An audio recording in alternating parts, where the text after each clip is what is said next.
Assalamualaikum warahmatullahi wabarakatuh. Perkenalkan, nama saya Imam Syafi'i. Saya adalah guru mata pelajaran fikih di MI Mansyaul Ulum Sukoharjo, Kecamatan Wedari Jaksa, Kabupaten Pati, Jawa Tengah. Sekaligus mahasiswa PPG Daljab gelombang 1 tahun 2025 di LPTK IAIN Ponorogo. Hari ini, Sabtu tanggal 10 Mei tahun 2025, saya akan melaksanakan praktek pembelajaran uji kinerja pada siswa kelas 6 dengan materi lukotoh atau barang temuan. Selamat menyaksikan.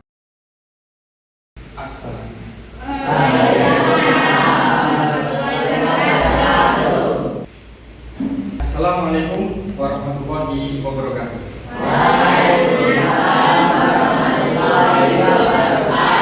Bagaimana kabar hari ini? Baik, sebelum kita mulai pelajaran fikih pada siang hari ini, saya minta tolong untuk Mas Ketua Kelas, Mas Aufar, untuk memimpin berdoa dulu. Silakan Mas Aufar. Berdoa mulai. Amin ya rabbal alamin. Ada yang tidak hadir pada siang hari ini? Saya absen dulu ya. Mas Ahmad Abimanyu, Pak. Ketua Lulu Ibadah. Alhamdulillah hadir lengkap semuanya ya. Baik, kita buka materi pada siang hari ini. Bukunya dikeluarkan semuanya. Belajar tadi malam? Sebelum kita melanjutkan, saya pengen mengingatkan kembali pelajaran lampau yang sudah kita pelajari. Minggu lalu Pak Imam mengajarkan tentang apa, Pak? Gosok. Apa yang kalian ketahui? Masih ingat? Gosok itu apa? Mengambil barang orang lain tanpa meminta izin, namanya gosok.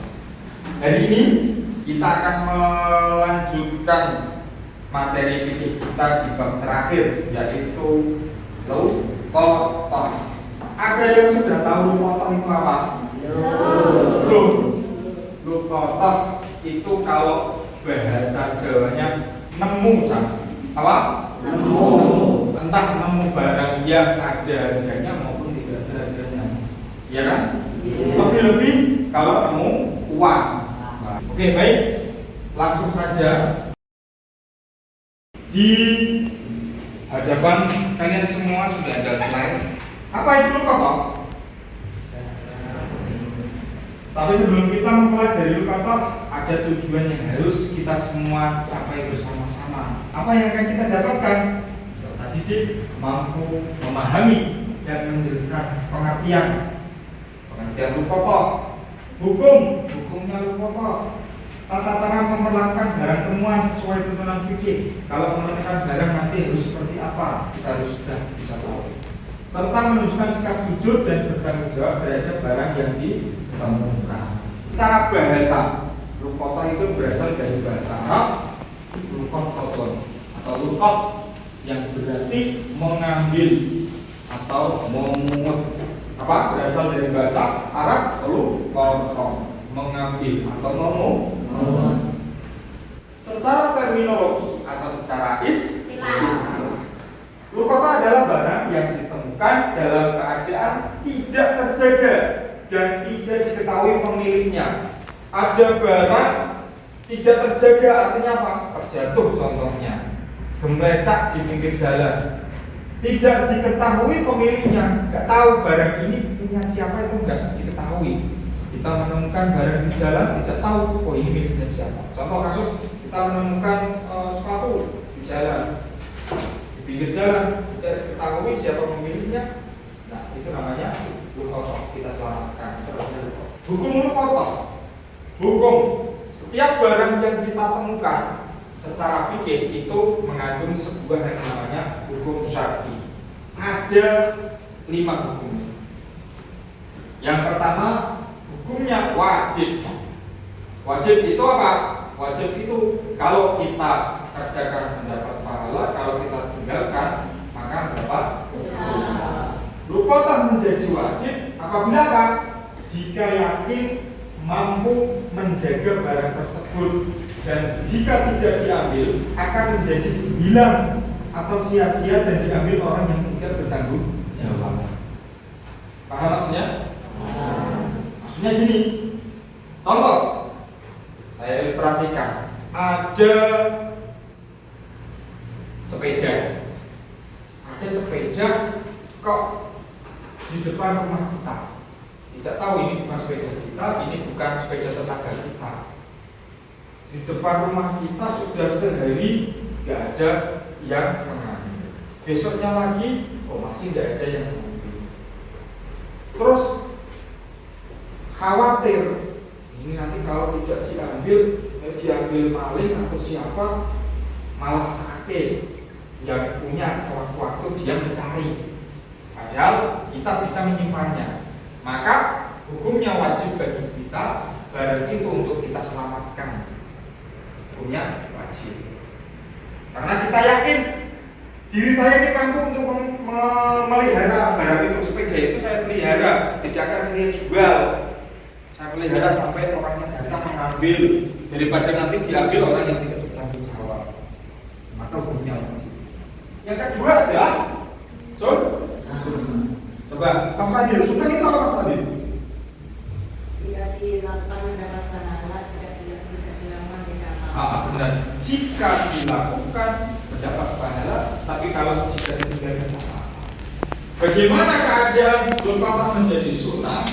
Jika yakin mampu menjaga barang tersebut, dan jika tidak diambil tidak akan menjadi hilang sia-sia tanpa harus khawatir diambil orang yang tidak bertanggung jawab.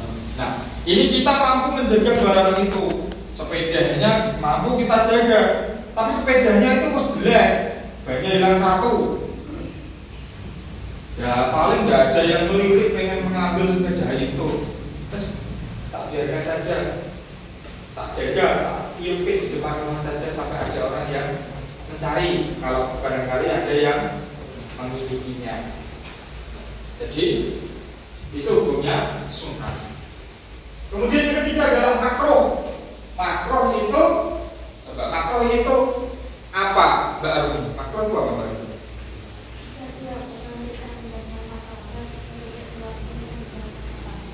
Ya, jika dilakukan maupun ditinggalkan ya tidak apa-apa. Contoh adalah bila seorang tidak percaya dirinya bahwa ia bisa merawat barang tersebut, dan bila tidak diambil benda tersebut tidak dikhawatirkan akan terbengkalai. Nah, ini biasanya nih, ada seseorang kok belalah menemukan satu barang di jalan. Tapi orang itu senengannya kondisinya ekonominya menengah bawah untuk belalah nemu sepeda saja, karena kebutuhan yang mendesaknya dia dikhawatirkan sepeda itu nanti akan ia jual, maka sepeda itu tidak apa-apa. Dan sepeda itu rodanya hanya satu lagi kan, paling dia tergeletak di bawah bangunan, tidak apa-apa, paling aman lah, nanti sampai orang yang punya datang nggak apa-apa. Nah, itu hukumnya makruh, karena keperluannya adalah kondisi kita yang dikhawatirkan nanti ketika sepeda itu kita yang bawa, kita yang selamatkan, pas kita butuh maka kita jual, maka jadi. Kemudian haram itu bagaimana kondisi berkata menjadi haram bila seorang yakin ia akan melakukan hal buruk terhadap barang yang ia ambil. Contoh kasus ada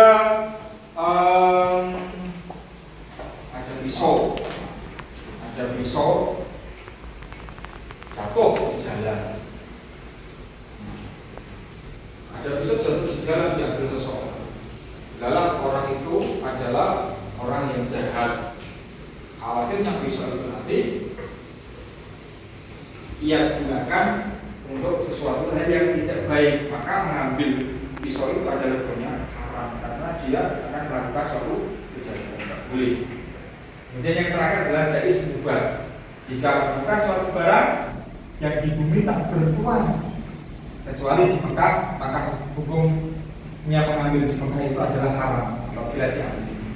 Jaiz itu contoh kita lagi di pantai, jalan-jalan di pantai.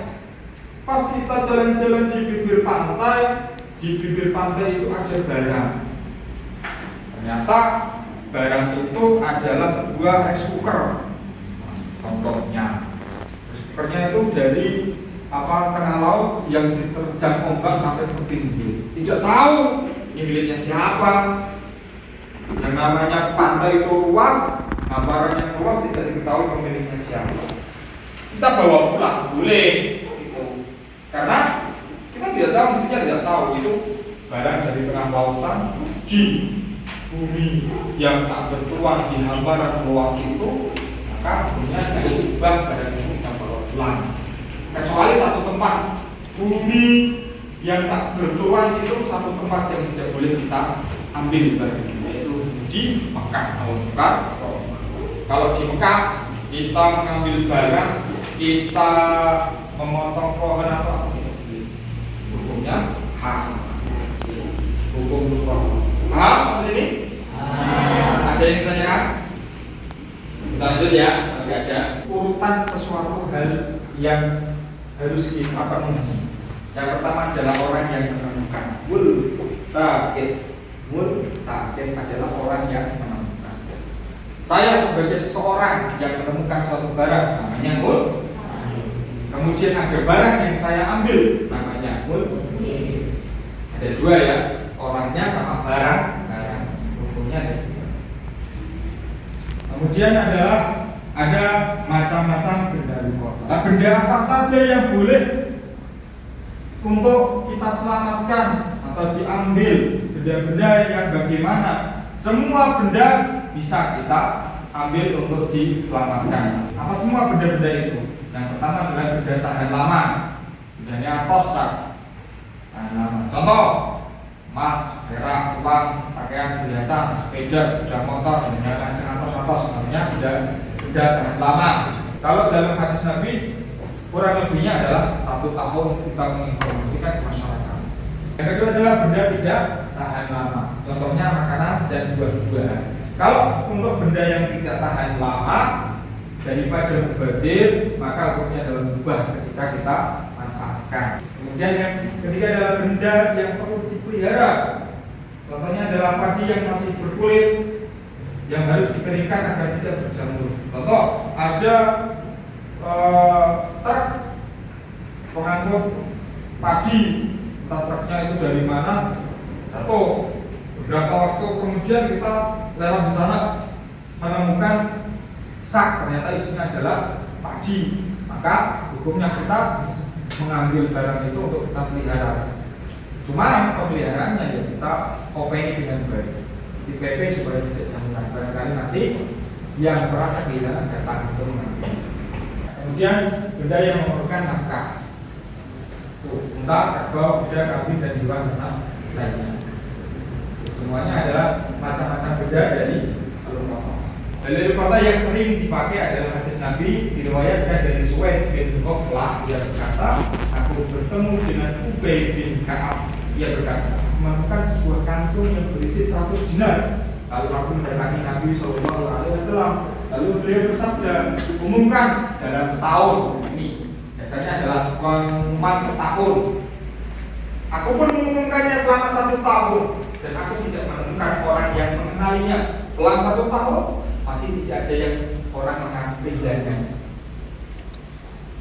Kemudian aku mendatangi beliau lagi, Nabi Muhammad, dan bersabda, umumkan 1 tahun. Umumkan lagi 1 tahun, 2 tahun. Lalu aku mengumumkannya dan tidak menemukan orang yang mengenalnya. Aku mendatangi beliau untuk yang ketiga kalinya, dan beliau bersabda, ihfad wi'a'aha wa adadaha wa wika'aha fa inja'a sohibuha wa illa wastamtik biha. Jagalah tempatnya, jumlahnya, dan tali pengikat. Kalau pemiliknya datang, maka berikanlah. Kalau tidak, maka manfaatkan. Berdasarkan hadis Nabi ini, kita wajib memeliharanya, memungutnya untuk dipelihara. Setelah memungutnya adalah kita informasikan di woro-woro masyarakat. saya menemukan barangnya ini, tapi mengumumkannya jangan detail. Mengumumkannya detail nanti pada berbodoh-bodoh mengakui.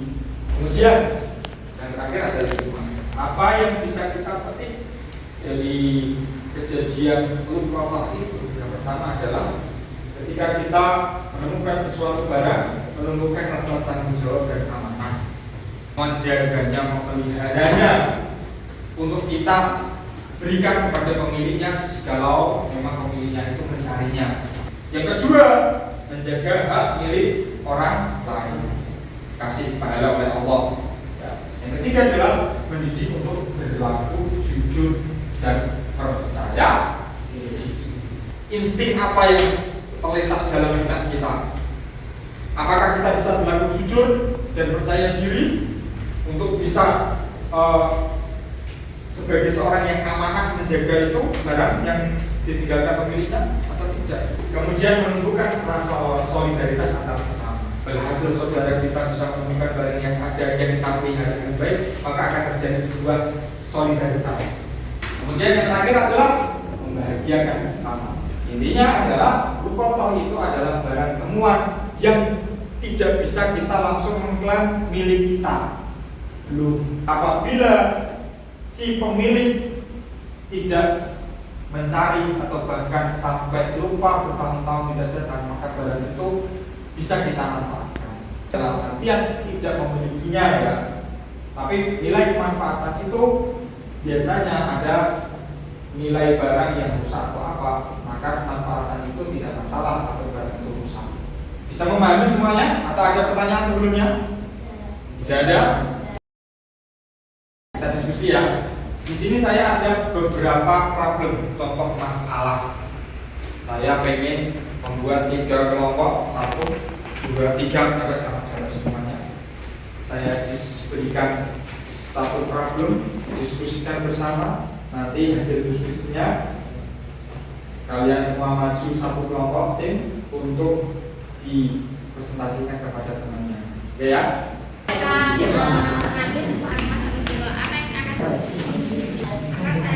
Kelompok 1 silakan maju 3 ya. Nanti yang lainnya boleh bertanya ya, boleh bertanya. Salam dulu ya. Assalamualaikum warahmatullahi wabarakatuh. Jika saya menemukan kalau emas 1 kilogram di jalan, apa yang akan saya lakukan? 3 alasannya. Saya akan menemukan kalau emas 1 kilo di jalan, saya akan menyimpannya dan merawatnya dengan baik. Sambil saya informasikan ke masyarakat, barangkali ada yang kehilangan. Jika dalam waktu 1 tahun tidak ada yang datang mengakui bahwa emasnya, akan saya berikan ke ibu. Jawaban dari kelompok pertama, jika mereka menemukan emas 1 kilogram, emasnya banyak 1 kilo tak? Insting apa yang akan terbesit dalam benak kita semuanya? Jawaban dari kelompok 1 apa tadi? Bukan? Saya menemukan kalau emas 1 kilo di jalan, saya akan menyimpannya dan merawatnya Akan dengan baik. menyimpannya. Ada yang tanya kan? Barangnya rusak terus pemiliknya teko ya. Barangnya rusak, pemiliknya datang. Nah, kita tidak bisa menjaga barang itu. Apa punya makro untuk kita ambil. Pertanyaan untuk kelompok 1. Kelompok 2 silakan. Assalamualaikum warahmatullahi wabarakatuh. Jika saya menemukan makanan di jalan, apa yang saya akan lakukan? Berikan alasanmu. Jika saya menemukan makanan di jalan, makanan itu akan saya makan karena makanan tidak bisa bertahan lama. Daripada membazir makanannya saya makan. Jika ada yang mengakuinya karena sudah terlanjur makan, saya minta maaf dan bersedia mengganti jika dikehendaki. Boleh seperti itu? Boleh. Jawabannya tidak boleh, ya tidak boleh langsung dimakan. Harus ditunggu dulu berapa waktu, sejam, 2 jam, 3 jam. Tapi kalau mungkin setelah beberapa waktu itu tadi datang ada yang mengaku-ngaku makanan yang kita makan itu, ya maka kita berikan pengertian kepada pemiliknya. Oh, makanannya sudah saya makan, kira nggak ada yang memiliki. Ini makanannya kalau nanti malah dimakan ayam atau apa, emak-emak. Boleh ketahuan, saya ganti. Boleh. Ya, baik. Tepuk tangan untuk kelompok 2. Yakin kelompok 3 3. Silakan maju. Assalamualaikum warahmatullahi wabarakatuh. Saya menemukan ayam di karangan. Apa yang akan saya lakukan? Berikan alasanmu. Jika saya menemukan ayam di pekarangan rumah, saya akan memeliharanya dengan baik dengan memberikan makan dan minum. Sambil saya pelihara, saya akan menginformasikan ke tetangga saya barangkali ada yang merasa kehilangan ayam. Kalau memang tidak ada yang mengakui ayamnya, saya akan potong. Betul ya jawabannya. Kalau memang tidak ada yang mengakui tetangganya, lepas beberapa waktu kita informasikan ya, karena kita sudah capek untuk meliharanya, bisa kita manfaatkan. Ya, terima kasih. Bisa duduk kembali. Orang untuk nomor 3. Nah, semua sudah mengerti. Pak Imam ada satu video untuk kalian simak. Nanti dari video ini apa yang akan kalian lakukan? Perhatikan video berikut ini.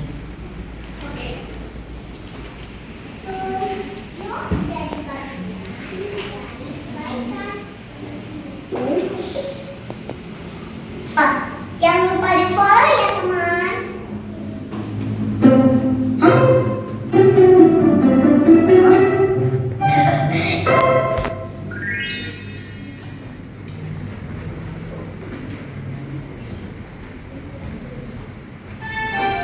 Baik, informasi apa yang bisa kalian dapatkan dari video Nusa dan Rama ini? Seru ya kan?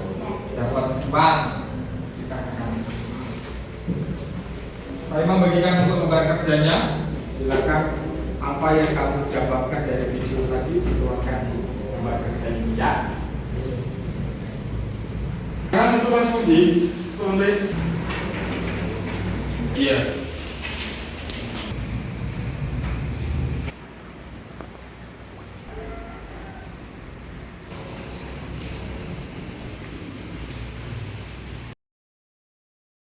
Dari video yang kita semua tonton tadi, saya ingin jawaban dari masing-masing yang saya tanya ya. Yang pertama, apa yang sebaiknya dilakukan Rara dan Nusa setelah menemukan uang tersebut? Baiknya seperti apa? Coba kalau menurutnya Mas Fadil, Mas Satu, sebaiknya bagaimana Mas Fadil?